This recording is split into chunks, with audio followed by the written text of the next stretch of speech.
Hi! This week we're going to learn some more comma rules. We're going to be learning about essential and non-essential clauses and phrases. So here are some things that I want you to know about those rules. If the phrase or clause is essential, then you don't use any commas. No commas. If the phrase or clause is non-essential, then you use commas. I know that seems kind of backwards, doesn't it? But that's the rule. So when you're thinking of this rule, then just think in reverse. So here's a little bit more details about it. A non-essential phrase or clause adds information that is not needed to understand the meaning of a sentence. Here's an example of a sentence with a non-essential phrase. Nate arrived late, chewing a piece of sugarless gum. Now, the sentence Nate arrived late is a complete sentence. We don't need to know anything more about Nate arrived late, but they give us some more information, chewing a piece of sugarless gum, but that is non-essential because it doesn't really add any more information to the meaning of the sentence. So that's why we put a comma after late. Okay, so it says the phrase chewing a piece of sugarless gum is added information. It is not needed to tell who the sentence is about. Therefore, a comma is needed to set off from the rest of the sentence. Here's an example of a sentence with a non-essential clause. My blue earrings, which you borrowed last week, match my outfit perfectly. Again, the underlined clause is non-essential. It is not necessary for the meaning. It's just extra information. Therefore, commas are needed. So this was a non-essential phrase, and this was a non-essential clause. But both times, we need the comma because they are non-essential. We don't really need those clauses or phrases to help us with the meaning of those sentences. So we have to add the commas there. Now, an essential phrase or clause is needed because they tell which ones. They cannot be omitted without changing the meaning of the sentence. Therefore, you do not use a comma to set off this type of phrase or clause. Let's look at those examples.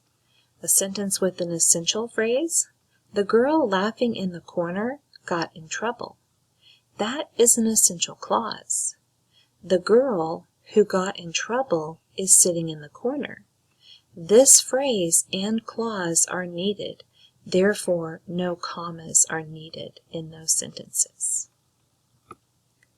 Now, you might be thinking, well, Mrs. Powers, those sentences are just fine without those phrases and clauses.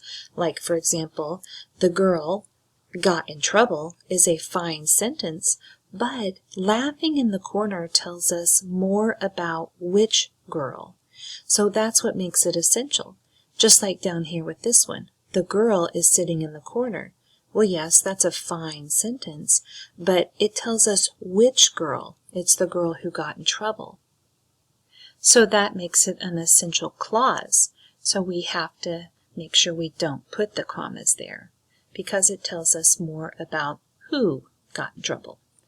Okay, sometimes it is hard to determine whether a phrase or clause is essential or non-essential without seeing it in context to figure out the writer's meaning.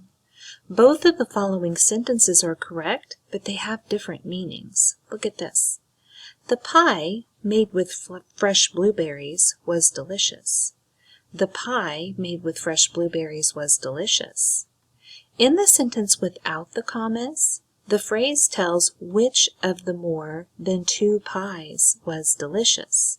That's the second sentence, the one without the commas. But in the sentence with the commas, the phrase is just adding extra information about the dessert.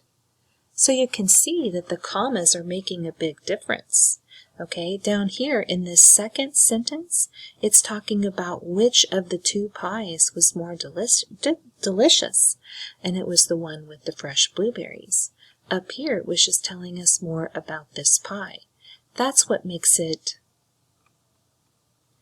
essential in the second sentence and non-essential in the first sentence. That's why you put commas in the first sentence and no commas in the second sentence. The English language is very tricky, friends. Here are some more examples for commas with essential and non-essential dependent clauses. Okay, it says a clause is considered essential if it is important to the sentence.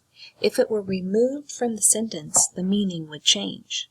For my class, you will need a binder that has 2 pockets. Now in this sentence, the dependent clause is essential to the sentence because it tells us what kind of binder is needed. Because this clause is essential to the sentence, no commas are needed. So remember, that's an adjective-dependent clause, 6th graders, because it's telling us what kind. We studied those kind of clauses.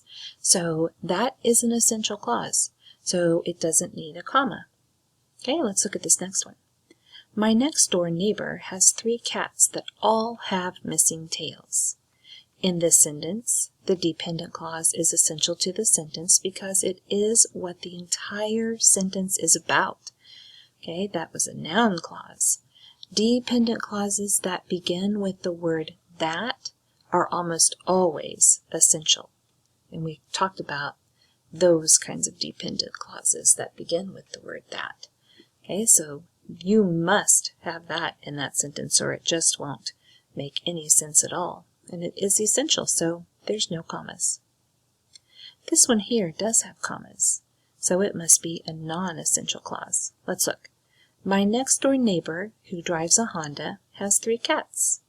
In this sentence, the dependent clause is non-essential because it does not explain who the sentence is about. It simply adds information that is not what the entire sentence is about. So, yes, it gives us more information about the neighbor, but we could live without this information in this sentence. The sentence is really about the neighbor and that he has 3 cats. Not that he drives a Honda, but that does give us more information. So this is non-essential, so you would have to put the commas there. Okay? So here's a good way to remember the comma rule. You can think of the commas as scissors. If the clause is non-essential, you place the comma there, meaning it could be cut out because it is not really needed. If the dependent clause is in the middle of the sentence, a comma is placed before and after it. So think of a pair of scissors before and after. So it's kind of a fun way to remember when it's non-essential, you can cut it out. So think of the commas as a pair of scissors on one end before and one end after. Fun way to remember.